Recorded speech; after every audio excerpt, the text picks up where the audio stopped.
So have you ever wished that you could get pro-level camera stabilization without breaking the bank? Well, then this gimbal might be the one for you. What's up everybody, Corey with Freaky Tech Reviews here, and today we're checking out the Cinepeer Weebill 3E gimbal from Zhiyun Tech. This budget-friendly stabilizer promises some impressive features for its price, so let's dive right in and see if it's worth it.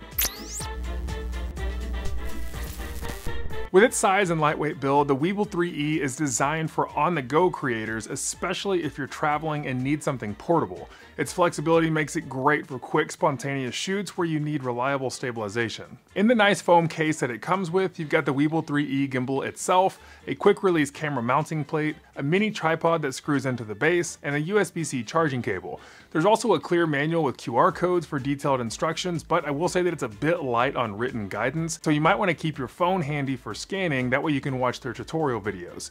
The tripod is a very solid compact addition, and I've actually found it pretty useful for other setups around the studio because it is just that nice of quality, and I actually really like it and think it's a great addition even though it just comes with it. Now if you end up getting this gimbal, just a quick note on unboxing, the camera mounting plate screw comes in an opaque plastic bag and it's very easy to miss. I accidentally threw it away myself, so I had to find another screw to make up for it, so be very aware of it that it is in the case and you're not missing it. The Cinepeer Weebill 3E has a lightweight but durable frame that feels premium without feeling bulky. With a maximum payload of around 2.5 kilograms or 6.6 pounds, it's really awesome for mostly mirrorless cameras, especially for me because I use a Canon R8 which is very, very light, especially if I'm using something like my 35 or 24mm macro lenses. Those RF lenses weigh like nothing at all, so it's really easy to get smooth stabilization with my camera setup. Anything heavier you may struggle with. Lila, come here. Come here. Come here.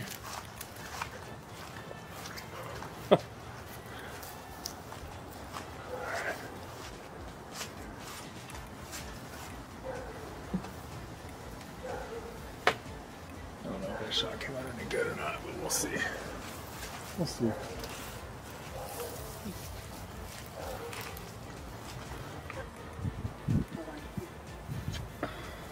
Back up and do that shot. Let's come over. Go in.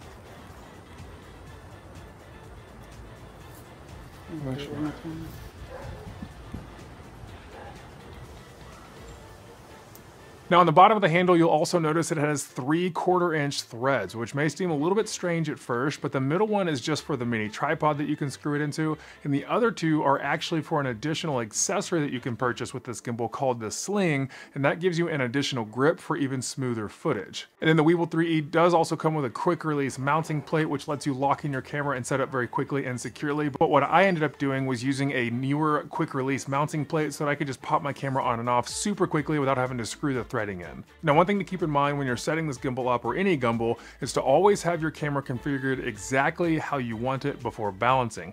This means if your screen is flipped out, or if you've got a filter on the end of your lens, or you're going to change lenses, make sure it's always set, because if you change something after balancing it and you don't rebalance, it could make the motors really struggle and actually end up hurting themselves, and you don't want that. And I'm not going to show you exactly how to set this gimbal up. It's super easy to do, especially if you have experience with gimbals, but there's a lot of different instruction videos, and Zhiyun, oh my god, has a video on how to do it, so definitely check those out and I'll link those in the description below. Now compared to other gimbals in this price range, it's really impressive to see some of the features that it offers, like the additional mounting points and the customizable calibration for vertical shooting, which aren't really common on more affordable models like this. You already know about Zhiyun, holy shit, bro,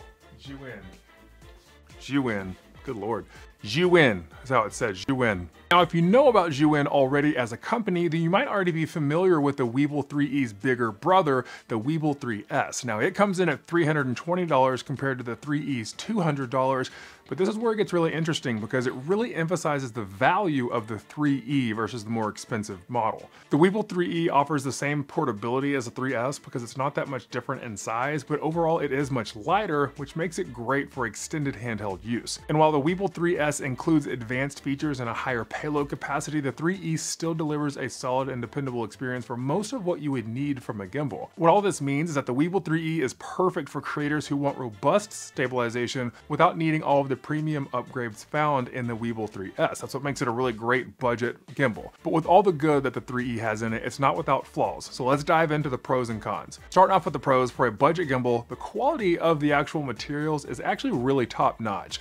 It's solidly built and the materials feel very premium in hand, and it's part of what makes it feel kind of heavy. Even though it is a lighter gimbal, just the feel of it in your hand feels really good. It's also surprisingly easy to balance a camera on this thing, even with minimal experience. I found the balancing process to be really smooth and pretty straightforward, and the tuning adjustments were actually a lot smoother and more micro adjustment able, I guess you would say, than some of the more expensive gimbals that I've used in the past. The only other gimbal that I put a lot of use into was a DJI RS2, and that thing, a much more robust gimbal, much more expensive. However, moving things around and changing things actually were not as smooth as the 3E. Now, like I said earlier, the mini tripod is actually kind of a hidden bonus because it is excellent quality and has even come in handy for other setups around my studio. And I also like that Zhiyun includes options for additional stability with their added on sling handle, which is great if you want a little extra control during shoots. I might end up actually picking one of those up because if you're extending your arms out, it's really nice to have a second handle on that thing. And before we dive into the cons, let me know in the comments below, does this sound like a win for your next shoot? Let me know what your thoughts are on this gimbal or what other gimbals that you like to use. Now, diving into the cons, one thing to note is that if you're new to gimbals, this model's manual leans heavily on the QR code instead of detailed instructions, so be prepared to reference that QR code and actually watch the video, but to an experienced gimbal user, it should be pretty straightforward on how to set it up. Also, this is kind of a big one. While the gimbal can technically handle heavier cameras up to 6.6 pounds,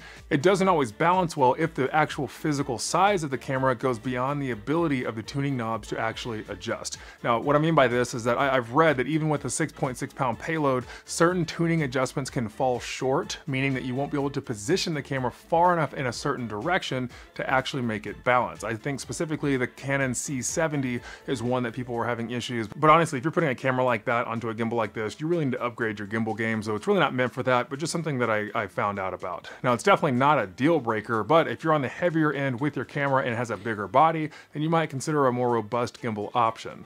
But for most mirrorless cameras though, it should do the job pretty well. Overall, I think this gimbal is a really great choice for budget-conscious creators who want quality stabilization without compromising too much on features.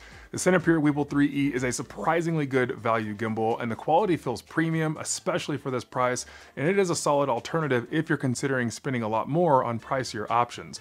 Like I said a little bit ago, I used to have the DJI RS2, and honestly, I can't really find much reason to go back to a gimbal like that after trying this one, and it's really nice to see Cinepeer getting a lot cheaper while still maintaining quality. While it is portable if you pack it right, the included foam case is just not the most travel friendly. That thing is absolutely massive, so you're gonna have to get a separate bag to actually travel with it. But still, the overall feel is durable, balanced, and incredibly capable, especially for lightweight mirrorless setups. Now, I would love to hear your thoughts in the comments below. What do you think of this gimbal, and do you like Zhiyun products? And if you haven't already, consider subscribing and joining the Freaky Tech family. But thank you so much for spending some of your day with me. Again, I'm Corey with Freaky Tech Reviews.